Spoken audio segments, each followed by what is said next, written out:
কিভাবে করতে হয়, কোন সিকোয়েন্সে করতে হয় সেদিকে আমরা একটু লক্ষ্য করি, মুভমেন্ট দেই, তাহলে বুঝতে পারবো যে আমরা কোন ধারাবাহিকতায় অঙ্ক নিয়ে কাজ করতেছি।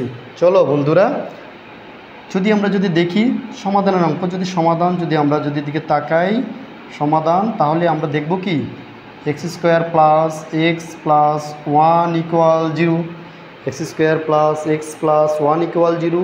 আমি পুরো ইকুয়েশনকে এক্স দ্বারা ভাগ করে দিব, তাহলে এখানে কত হবে x square plus x plus one by x equal কত 0/x, অর্থাৎ ইকুয়েশনকে এক্স দ্বারা ভাগ করলাম, x plus one by x equal কত 0, x plus one by x plus x equal কত 0।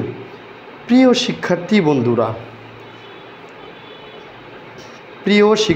বন্ধুরা, তাহলে আমরা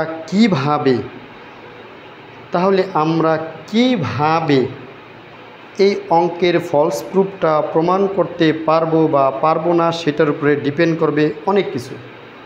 কি ডিপেন্ড করবে, চলো আমরা একটু দেখি যে কোন প্রক্রিয়ার মাধ্যমে কিভাবে ডিপেন্ড করবে। চলো আমরা দেখি, যাতে করে আমরা সহজেই বুঝতে পারি।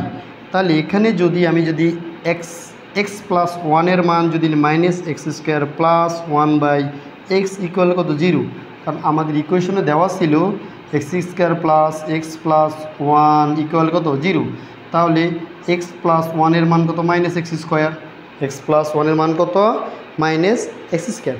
সেক্ষেত্রে আমরা যদি একটু কৌশল অবলম্বন করি, তাহলে 1/x ইকুয়াল কত এক্স স্কোয়ার, 1/x ইকুয়াল কত এক্স স্কোয়ার।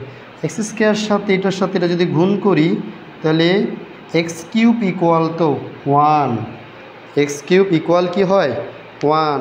সেক্ষেত্রে আমরা এক্সের মান পাচ্ছি, এক্সের মান এক্স ইকুয়াল কত, তাহলে 1 ঘনমূল করে, তাহলে এক্সের মান পেলাম কত 1, তাহলে সেক্ষেত্রে আমরা এক্সের মান পাবো কত 1। প্রিয় শিক্ষার্থী বন্ধুরা, চলো তাহলে আমরা একটি ক্যালকুলেশন করে ফেলি।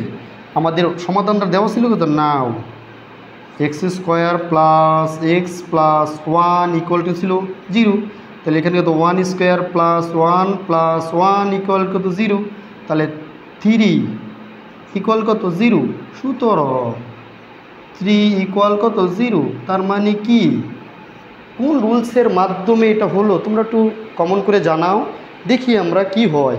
তাহলে এখানে কি প্রমাণের মাধ্যমে, কোন রুলসের মাধ্যমে হলো সেটা কমেন্টে জানাও।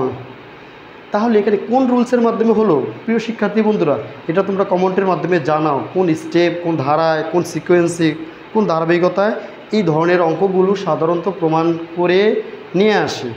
তাহলে আমরা প্রমাণের তাগিদে, প্রমাণের সুবিধার্থে, প্রমাণের কার্যক্রমে আমরা কিছু কিছু অঙ্ক করতে পারি। সেক্ষেত্রে তোমরা দেখতে পারো যে কিভাবে কোন স্টেপের মাধ্যমে ফলস প্রুফ, যেখানে আমি বলেছি ফলস প্রুফ অর্থাৎ মিস্টেক রুল।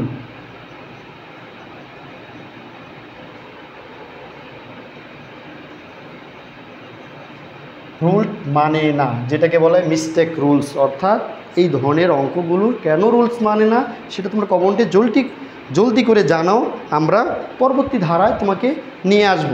ধন্যবাদ বন্ধুরা।